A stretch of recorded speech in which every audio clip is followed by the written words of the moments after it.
lance notre enquête maintenant sur un sujet délicat, souvent passé sous silence. Il y a sur notre territoire des zones où les femmes ne sont pas acceptées. Tiens, un reportage sur la place des femmes dans certaines banlieues. Allons voir de quoi il retourne. Des terrasses de café, des rues. Elles ont un point commun. Les femmes semblent effacées.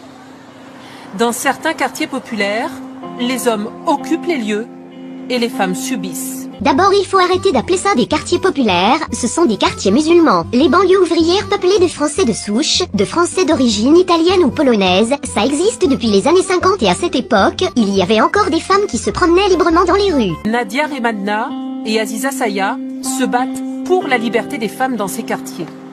Pour nous montrer la réaction des hommes, elles filment dans un bar en caméra cachée. Dès l'entrée, on leur demande pourquoi elles viennent. Vous cherchez qui, madame? On cherche quelqu'un. Un monsieur? Dans ce bar, que des hommes, pas très accueillants. Le patron du bar n'a pas envie de discuter. D'autres hommes sont choqués de voir ces femmes. Je m'en fous, on va se faire discrète, petite dans un coin. Ben voilà, dans ce café, il n'y a pas de mixité. Mais est-ce que c'est normal?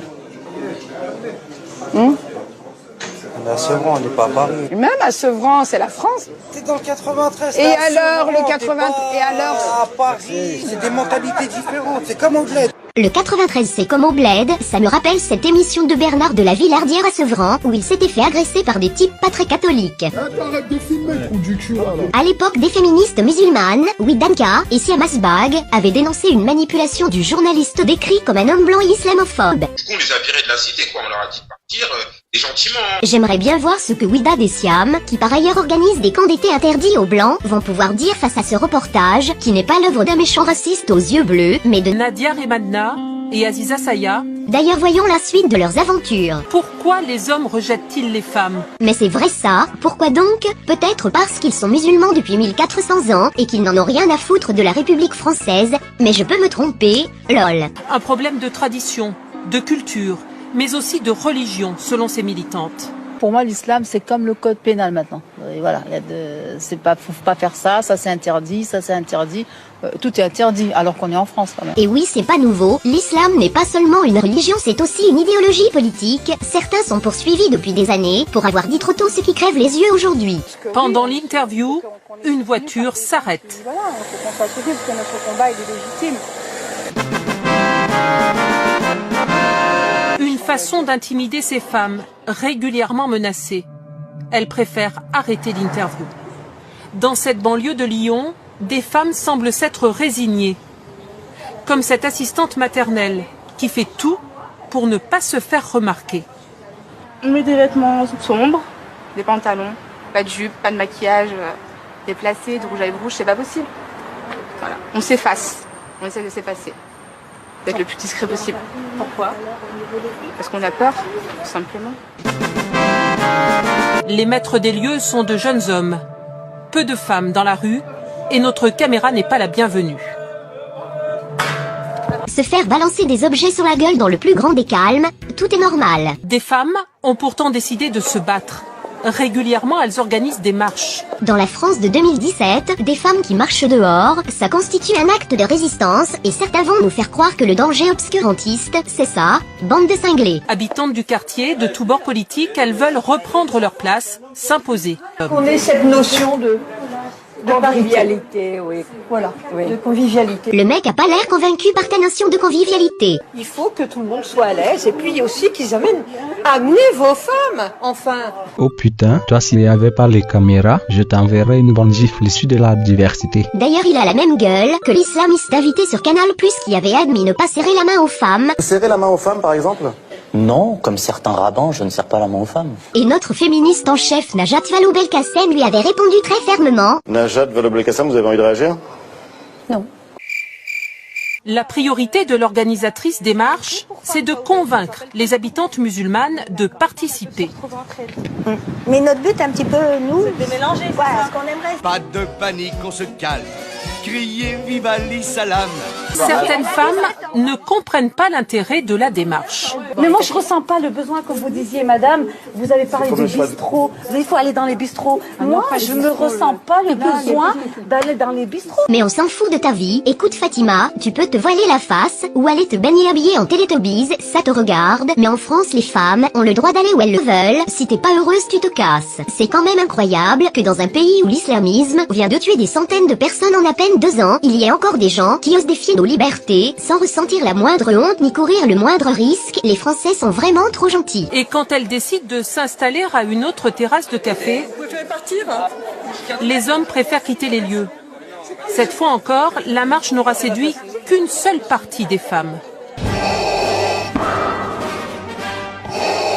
Il n'y a pas beaucoup de femmes musulmanes, elles trouvent l'idée très bien, mais elles ne nous suivent pas. Pourquoi? Bah ça, je sais pas, hein. Ça, je sais pas, peut-être, je sais pas. Les femmes musulmanes ne vous suivent pas pour 2 raisons simples, soit elles ont peur, soit elles se félicitent de l'islamisation de la société. Dans le contexte que l'on vient de voir, voici la priorité des femmes, comme Rokhaya Diallo, musulmane et féministe autoproclamée. Le fait de montrer une femme musulmane portant le foulard dans un exercice banal, qui est celui de la présentation d'un journal de télévision, évidemment, ça permettrait à cette femme de rentrer dans tous les foyers de manière quotidienne. Installer le voile islamique dans la vie de tous les jours, au moins les choses sont claires. Cette situation n'est ni nouvelle, ni propre à la France. Il y a plusieurs années, une journaliste flamande avait déjà fait un reportage sur le harcèlement de rue à Bruxelles, et elle en avait conclu que dans 95% des cas, les hommes qui l'agressaient étaient des maghrébins. Et c'est pareil partout en Europe. Regardez cette journaliste aux Pays-Bas. Je halve kont staat open. Ja, iedereen kijkt naar jouw kont van achteren. Ja? Ja, je halve kont. Loop je er altijd zo bij? Ja. Ah, dat is slet eigenlijk, hè? Slet? Ja? Slet. Ik ben ook met hem... Hé, maar zijn jullie van de Po? Ja. Wat een rotzender is dat, wist je dat? Nee, vertel eens. Altijd van die flauwe opmerkingen over de islam en over Marokkanen. Dit is echt een kankermogol, dit. Dit mag je gaan opzetten, ja? Ja, ga ik doen. Ja. Dankjewel. Doe maar. Doeg. Goeie kont tegen je. Doeg. Tot ziens. Quand un restaurant refuse 2 femmes voilées, ça provoque un scandale jusqu'au ministère des droits des femmes. Mais quand des femmes se font agresser toute la journée parce qu'elles ne sont pas voilées, personne ne bouge une oreille. Autant d'hypocrisie, ça en devient criminel. C'est bien beau de prôner la réconciliation et le vivre ensemble, mais il va bien falloir comprendre qu'on a le droit de choisir avec qui on veut vivre et qu'on en a plein le cul de se plier à des coutumes étrangères. Je vois déjà les fragiles de gauche venir nous parler de racisme. Sachez que j'ai une réponse pour vous. Allez vous faire...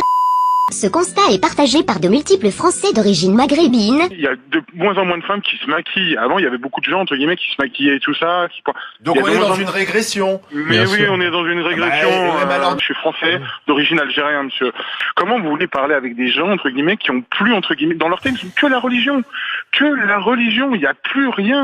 Samir de Montfermeil, bonjour. Bonjour les grandes Bonjour. gueules. Étonné par ce genre de reportage avec des femmes qui sont pas les bienvenues dans les bars? Mais pas du tout. Mais c'est parce que ça passe à la télé que ça choque tout le monde. Mais attendez, mais il faut que ces gens, il faut qu'ils sortent. Il n'y a pas que Paris. Mais attendez, ouais. mais on dirait que ça arrive comme ça. Mais non, mais ça fait plus de 20 ans que ça commence tout doucement.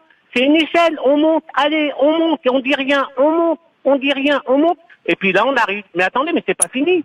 Tant que les pouvoirs publics mettront pas un coup de pied dans la poudrière. Et c'est eux que nous devons aider, car s'ils ont quitté des pays musulmans, ce n'est pas pour retrouver les mêmes pratiques ici, mais justement pour jouir de l'art de vivre à l'occidental, qui est en train de disparaître. De l'autre côté, on a aussi des bourgeois bien blancs qui sont très contents du remplacement en cours tant qu'ils ne touchent pas leur petit quartier et leurs 150 mètres carrés à 5000 balles par mois.